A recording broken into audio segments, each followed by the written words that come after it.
तुमने, इससे तुम्हारा क्या भला हुआ, क्या जीवन में सुधार आया, कितनों का भला तुम वास्तव में कर पाए? चुप, क्योंकि ज्ञान है, बोध नहीं है। Doing is much better than knowing. करना जानने से कहीं अच्छा है। जीवन का भला जानने से नहीं, नोइंग से नहीं होता। किससे होता है? डूइंग से। जानकारियों से भला नहीं होता, ज्ञान से भला नहीं होता, बोध से भला होता है। और देवात्मा के दर पर आकर हमें बोधों की व्याख्या मिलती है, बोधों की लिस्ट मिलती है। कितने मोती चुन सकते हो उतने चुनो।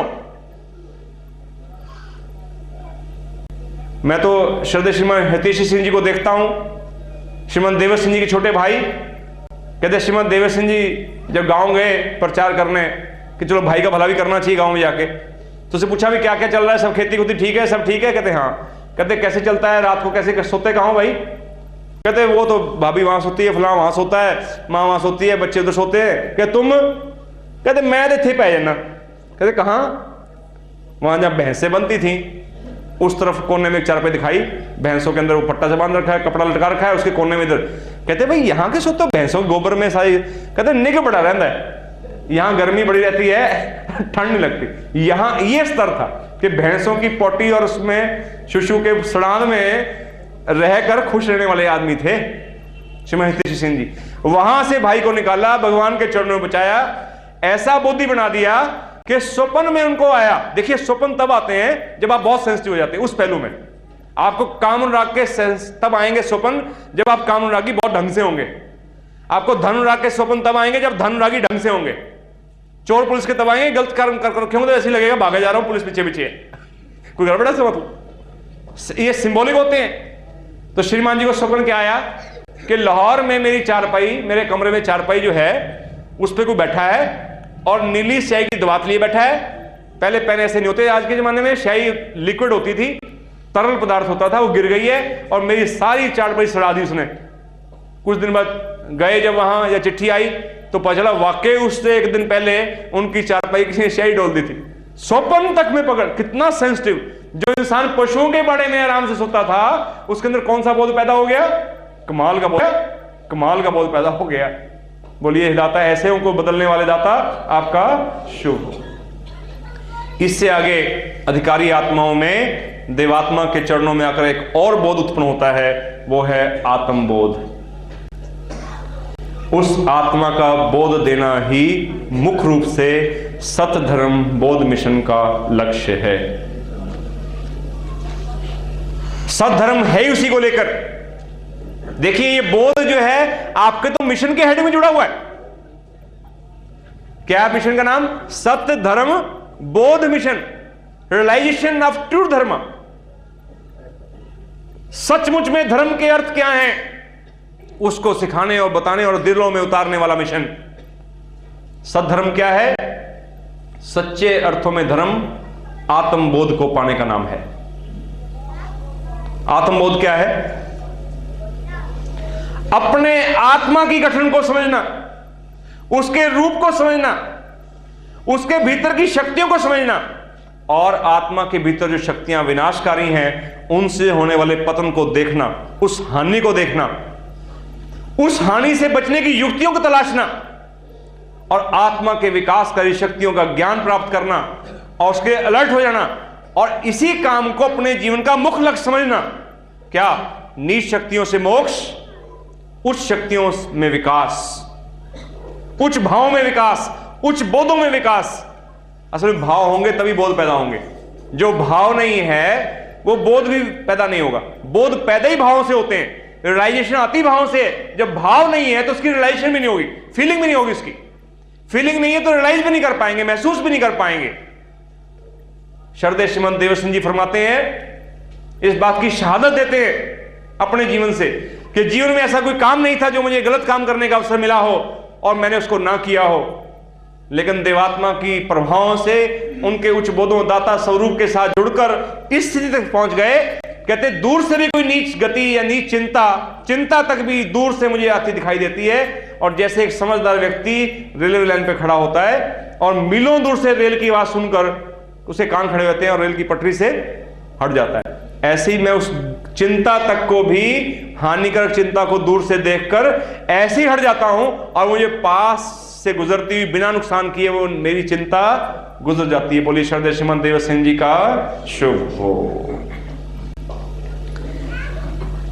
और इससे ऊपर जो हमें पता चलता है, सबसे ऊपर की जो छलांग हमें लग सकती है भगवान के चरणों में आकर, कि हमें देव जीवन का बोधी होने का अवसर मिल सकता है उनकी ज्योति में। यह सबसे ऊंचा बोध है कि मनुष्य आत्मा से ऊपर देव शक्तियों से संपन्न जो व्यक्तित्व इस संसार में आया है, उसकी लाइफ को, उनके स्वभाव को समझने की रियलाइजेशन, बोध जिसके अंदर विकसित हो जाता है, उसके तो पांव बारा हो जाते हैं। शरदया जी, परमेश्वर दत्त जी, ऋषि शिवदयाल सिंह जी, श्रीमती लीलावती जी के अंदर ये बोध पैदा हुआ कि देवात्मा नहीं है, ये कोई शरीर नहीं है, ये वो आत्मा है जो देव जीवनधारी है। और उसके लिए जब बोध विकसित हुआ, रियलाइज हुआ उनको, हम शब्दों से सुन रहे हैं, शब्दों से कह रहे हैं, उन्होंने इसको दिल से देखा, दिल से महसूस किया, और तभी वो भजन का गान जब किया गया था, मुझ में बसो मेरे गुरुदेव प्यारे, श्रद्धेय जी के जीवन से निकला। बोली श्रद्धेय जी का भी शुभ। काश हम विभिन्न बोधों को देख सकें। जीवन बिना बोधों के व्यर्थ जीवन है, बिना सेंसेस के, बिना रियलाइजेशन के जीवन पशु जीवन है। पशु और इंसान में फर्क यही है, उतना ही कोई प्राणी विकसित होता है, धन से विकसित नहीं होता। धन आवश्यक है कुछ जरूरतों के लिए एक लिमिट तक, लेकिन इंसान की कीमत कुदरत के तराजू में उतनी अधिक होती है जितना इंसान उच्च बोधधारी होता है।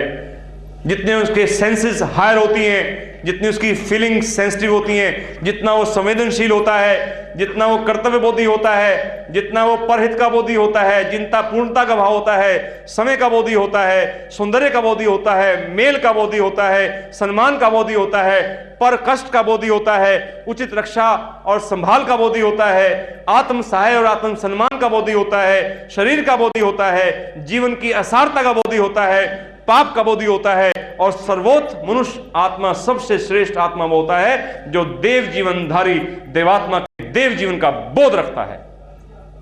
सबका शुभ। 6:40 ठीक है। टाइम करने हो तो मेरी छवि को देख लो। अगर आपने मेरे अंदर के दर्शन करने हैं, मेरी आत्मा के दर्शन करने हो, तो मेरे सेवकों को देख लेना। जो नवनीत जी ने गुरु महाराज के अंदर बोधों की बात की है, अगर मैं इनमें से कोई भी बोध अपने अंदर पैदा करके अपने गुरु महाराज के जीवन है उसको दर्शा सकूं, तो मेरा सेवक बनना स्वभाव की बात है। तो वरना अगर मैं सेवक हूं देव समाज का, गुरु महाराज का, और अपने जीवन से गुरु महाराज की ऐसी गतियां करता हूं जिनसे गुरु महाराज का अपमान होता है, तो मेरे लिए बहुत दुर्भाग्य की बात है। तो गुरु महाराज के चरणों में आने से मेरे अंदर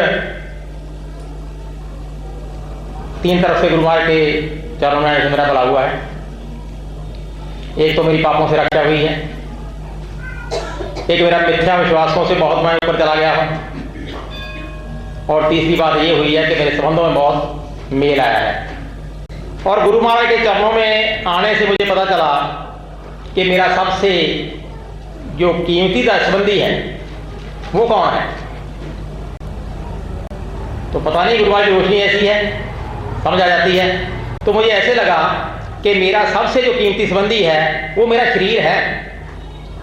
अगर मेरा शरीर नहीं रहा तो मैं कोई ऐसी गति नहीं कर पाऊंगा, कोई ऐसी उच्च गति नहीं कर पाऊंगा जिससे मेरी आत्मा का विकास हो सके, मेरी आत्मा का भला हो सके। मैं किसी की कोई सेवा नहीं कर पाऊंगा अगर मेरा शरीर तंदुरुस्त नहीं रहेगा।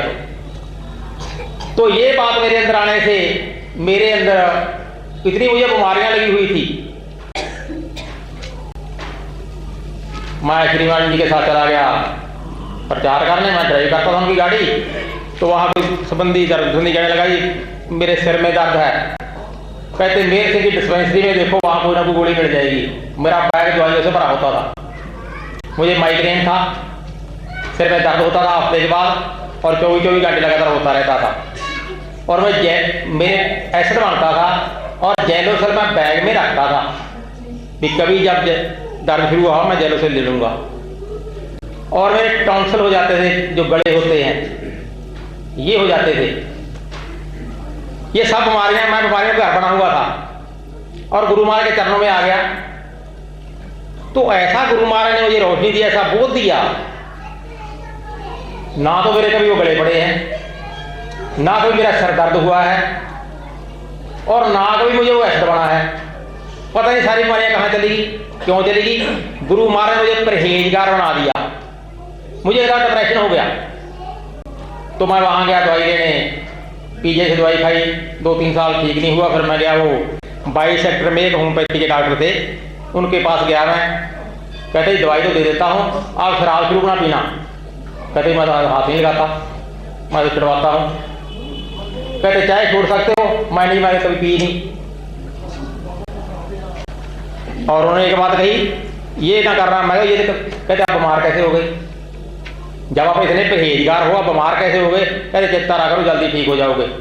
परहेजगार में आगे कहीं तो बीमार ही नहीं होता, अगर बीमार हो जाए तो जल्दी ठीक भी हो जाता है। तो गुरु महाराज के चरणों में आने से मैंने कोई नई बीमारी उसके बाद लगने नहीं दी। मैं 87 में सेवक बना हूँ और जितनी मेरी बीमारियां थी सारी या तो परहेज से और या एक्सरसाइज से, दोनों बातों से मैंने ठीक की है। मैं डॉक्टर के पास में बीमार, अब मुझे पता नहीं मैं कब, मुझे बुखार कब हुआ था, मेरे सिर में कब दर्द हुआ था, मुझे कुछ पता नहीं। उम्र बढ़ने से बीमारियां बढ़ती हैं, लेकिन मेरी उम्र बढ़ने से बीमारियां सारियां कम हुई हैं, चली गई हैं। और मुझे कोई ये फ्लेरिया, ये तो बीमारी ऐसी स्किन की है, ये कोई ऐसी दिक्कत वाली बात है, लेकिन इसका इलाज भी नहीं है, करवाया है। अगर डॉक्टर के पास कुछ हो जाए तो मैं उसको ये कहता हूँ, ये बात कोई एक्सरसाइज से ठीक हो सकती है तो मैं कर लेता हूँ, परहेज से ठीक हो सकती है तो मैं कर लेता हूँ। परहेज और एक्सरसाइज कुछ बता दो, मैं वही कर लूँगा, मुझे कोई दिक्कत नहीं है। एक दफ़ा मेरी पैंट दर्जी में मैंने सिलवाई और टाइट सिल गई। मैं कहा पैंट टाइट है, कहीं खुली कर देते हैं, और मैं कोई बात नहीं 15 दिन में वैसे ही सेट कर लूँगा, बटन वेस्ट काम कर देते हैं, पैंट को खोलने की क्या जरूरत है। तो वह मेरे पास में है कि इतना मैंने अपना वेट कितना रखना है, बढ़ाना है या कम करना है, ये मेरे पास में है। मैं जितना मर्जी बढ़ा लूँ और जितना मर्जी कम कर लूँ, ये ऐसा बोध गुरु महाराज देते हैं। तो शरीर का बोध पहली बात है, अगर हमारा शरीर तंदुरुस्त होगा तो हम कितने दुखों से बच जाएंगे, कितना हम आत्मा का भला कर पाएंगे और कितना हम आनंद लेंगे, उस बात का आप सोच नहीं सकते कि तंदुरुस्त शरीर की क्या बरकतें होती हैं, क्या नामतें होती हैं, क्या खुशियाँ होती हैं। तो लोग सोचते हैं कि मैं बीमार हो जाऊँ तो किसी वो डॉक्टरों के ड्रेस लेते हैं। वो मैं क्या गुरु महाराज का ड्रेस ले लो, अरे बीमार होंगे ही नहीं। अरे गुरु दवाई ऐसी देते हैं, आपको परहेजगार इतना बना देंगे, एक्सरसाइज नहीं करने ऐसे बना देंगे। बीमारी का मतलब मुझे ऐसी समझ आती है, अगर मैं छोटी उम्र में आ गया होता ना देश समाज, मैं तो 42 साल की उम्र में आया, अगर 18-19 साल की उम्र में देश समाज आया होता ना, मैं कभी बीमार ही ना होता। मुझे ऐसे समझ आती है, ऐसा लगता है गुरु महाराज की शिक्षा ही ऐसी है। मैं तो अपने आप खरीदते हैं, अपने आप मोल लेते हैं, हमारी लगती नहीं है, तो बड़े बोध पैदा करते हैं। गुरु महाराज बड़ी गहराई तक लेकर जाते हैं। बड़ी 3 मिनट, अच्छा चलो एक घटना सुनाता हूँ मैं। तो मेरे छठे पिताजी बड़े ईमानदार थे, तो मुझे लगता है मैं बहुत ईमानदार हूँ। तो देश समाज में आ गए, तो यहाँ मैं बत्ती में आया, तो श्रीमान जी मेरी सभा रख दी, प्रवेश सभा मैंने करवाई, पीली पगड़ी मेरे वाली हुई। मैं 3 लड़के नौजवान वहां से लेकर आया गाँव से, उनको सभा सुनाने के लिए भी चलो रोटी लेकर चलो। तो सभा सुनते सुनते मैं कहा यहाँ लोकल फ्रूट होता है, वो यहाँ पपीता होता है, चलो आपको पपीता खा लो। तो बच्चों को मैं लेकर 3 को पपीता, वहाँ ये यूनिवर्सिटी में रुकते हैं वो रेडी वाले, तो पपीता उनसे ले लिया, भाई पपीता तोल दिया। तो मैं कहा ये 4 प्लेट बना दे इसकी। उसने बेचारे ऐसे पपीते काटा, 2 पीस कर दिए, 2 पीस कर दिए। तो उसने कौन सा नाप के काटा था, एक पीस बड़ा हो गया, एक छोटा हो गया। अब जो वो था अपना रेडी वाला, उसने जो बड़ा पीस था उसके 2 टुकड़े किए, 2 टुकड़े कैसे उसे छील के एक प्लेट उसने तैयार कर दी। कहते लो प्लेट। अब मेरे को पता कैसे ना, पहले उसने छोटी काटी, छोटे वाली काटी, जो छोटा पीस था उसको 2 पीस करके प्लेट बना दी। तो मेरे को पता था कि जो बड़ा पीस है ना वो बड़ा ये छोटा है। तो मैं कहा बेटा ले लो पीस, ये प्लेट खा लो, आप पपीता खा लो। वो कहते मामा जी आप ले लो। मैं कहा छोटे पहले खाते हैं, बड़े बाद में खाते हैं। शिष्टाचार बता दिया उनको, और उसने प्लेट फाड़ ली और तो मेरा काम चल गया कि दूसरी जो प्लेट फाड़नी है वो दूसरे को आनी है। बाद में लोग बैठे कि दो बड़ी, उसमें एक मुझे आएगी एक दूसरे को आएगी, कितना फर्क होगा एक पीस का प्लेट में। और मैं पपीता खा लिया, पैसे मैंने दिए, तो बच्चे थे, तो पैसे देकर मैं वापस आ गया नवनीत जी के बैठ के सभा कराने। जब नवनीत जी सभा कराने बैठ गए तो मुझे मिली गुरु महाराज की रोशनी। तो परेमान बड़ा पड़ता प्रचारक और कहता मुझे मिली है ईमानदारी विरासत में, और आज क्या करके आया तुम? श्री महाराज जब मुझे पता चला तेरा भला हो जाए, मैं तो बेईमान हो गया। अब मैं वहां बैठे प्रोफेसर, वहां बैठे इंजीनियर, और मैं कैसे भाव प्रकाश करूँ? तो मैं ये गति करके आया हूँ, और गुरु महाराज की रोशनी ऐसी, गुरु महाराज की शक्ति ऐसी, मुझे लगे धक्के। अगर आत्मा बचाने है तो जा खड़ा, तेरे तो कुत्ते की मौत मरेगा। श्रीमान जी मैं तो हाथ जोड़े खड़ा हुआ, श्रीमान जी मैंने सभा बंद करो, पहले मेरी सभा सुन लो। मैंने सुनाई वो घटना।